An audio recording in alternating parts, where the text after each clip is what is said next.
Kaagad pinakilos ng Malacanang ang Philippine National Police upang ipatupad ang mga warrant of arrest laban kay Charlie Atong Ang, kaugnay ng mga kasong kidnapping with homicide at kidnapping.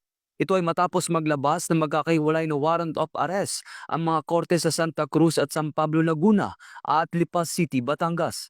Kinumpirma ni PNP Acting Chief Police Lieutenant General Jose Melencio Nartates Jr. na aktibo na ang Philippine National Police at tukoy na ang mga lugar kung saan posibleng naroroon si Ang.